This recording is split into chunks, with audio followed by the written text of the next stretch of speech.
Pretty wacky day today. Wacky in an interesting sense, I guess. It's late. It's really late, actually, on Sunday, September 9. And it's Sunday, so I went to church and, you know, planning Mary's birthday, and I had several people who have not gotten back to me, like 7 of them. And I'm like, okay, so I see a few of them, and we're like, weird stuff. One of them, their husband, the only phone number I had on our church list wound up being just her husband's number, and the voicemail had his voice, but I had said this is for Gail, and whatever. So I wound up seeing her. She just kind of walks by me today. I'm like, this was Thursday. I had left this message, and it's Sunday, and I hadn't heard anything, and so they're both like in their mid-70s, and it was kind of weird. She's like, "Oh, I think he did something with the message," and then he comes over and he says, "I'm sorry, I'm old, and I listened to your message, Amy. I'm sorry, and I inadvertently deleted it, so I didn't tell Gail about it. Sorry, but I'm old." She later in the conversation, once I like relayed everything, she's like, "Oh yeah, I'm sorry, I'm old. You're 75. Mary's 20 years older than you guys, and you don't do this stuff." It was just kind of funny. So anyway, somehow today, like, everyone's coming up to me. And this has been kind of building over the last, like, month or so. It's really interesting. I'm just not used to having a lot of people around me. But, like, now it's getting to be, like, crazy. Like, today, just, like, crazy. Like, around me everywhere. So a lot of stuff happened today that I won't record, but one thing that did is I was going into Sunday school and I saw Kendra sitting out in the lobby, and I had just gone back in, checked my blood sugar, was a little low, and I needed to eat something. I was going to eat something anyway, so it was just a little low. It was just like 77, so it was not that big deal. So I'm in the kitchen and I'm eating the apple bar, the That's It bar. And so I go walking out to go back into Sunday school, and I see Kendra out there, and she looked like stressed, and she was by herself. So I wound up sitting with her like for the whole hour. So I never got into Sunday school, and I had put my stuff down in the Sunday school room next to Mary and just told I'd be back, but I wound up not being back for a whole hour.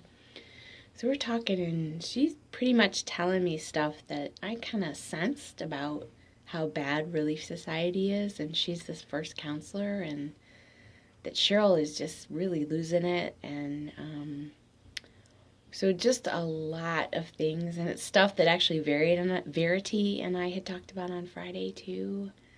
Like, it's obvious to a lot of people, even outside of our ward, that Cheryl's just in way over her head and has got a lot of personal issues going on and just really should not be in this position, just for her own self. And then how that's also impacting Leah. Leah apparently asked to be relieved of her Relief Society calling back in March. And Verity told me that she had asked Cheryl to be released, but that Cheryl just said she'd pray about it. But now Kendra confirmed that and said that was back in March. And Lee is dying. She doesn't want that calling. Anyway, it was just like, wow. So a lot of things that I thought and I have felt, and had seen other people who sit in Relief Society, like, it's really uncomfortable. Like, and I was very blunt with Kendra as she was with me. And I said, it's uncomfortable sitting there watching you guys. You guys are clearly not cohesive. And how many people have left? You guys have already had a switch up several times. And, like, it's obvious. And not just me, I'm not just speaking for myself, but even just watching people, the body language. I mean, you guys are not all there ever.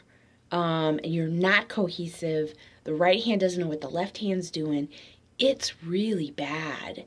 And so Kendra's like, yeah, and it's worse inside for all of us, anyway, so just a long conversation, just listening to her mostly, and answering her questions and giving her my thoughts and ideas. And so she pretty much she sounds like she's going to take action because it's impacting her personally. And it goes beyond it, even goes into bishopric stuff because Cheryl's husband is the first counselor. And that makes no sense. To have a couple have those two big callings, that makes no sense. And Kendra's like, yeah, I know. We all know that. It should never be. So it was really impactful. And I was glad that she felt comfortable, sharing the things that she did. And I just feel really badly. I feel badly because now she feels like, it's like all on her. So I tried to say it really isn't, though, because you got Leah and you've got Sandy. And, don't get Tabitha involved in it because she just came into it. She just got this calling. Don't involve her in it. But you guys talk. You guys figure out to be a united front. To then talk to Cheryl. We love Cheryl. She's a good person. She's just not meant to do this. And she's got too much else going on in her life.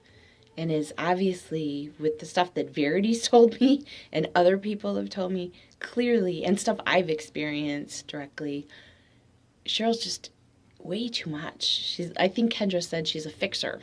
She likes to fix things. And she can't fix everything. She can't. And she clearly just isn't, it just isn't, she's just not built right now to hold this kind of position. And it's impacting so many other people beyond just those of us who sit in Relief Society. I mean, it's bad. So it was quite interesting. And then something with chairs. And then there was an issue with chairs that I got involved in that had to do with Cheryl telling somebody something that wasn't right. And anyway, so it had to do with Verity and then her. It doesn't even matter to talk about it. It was just crazy. It's crazy. Craziness.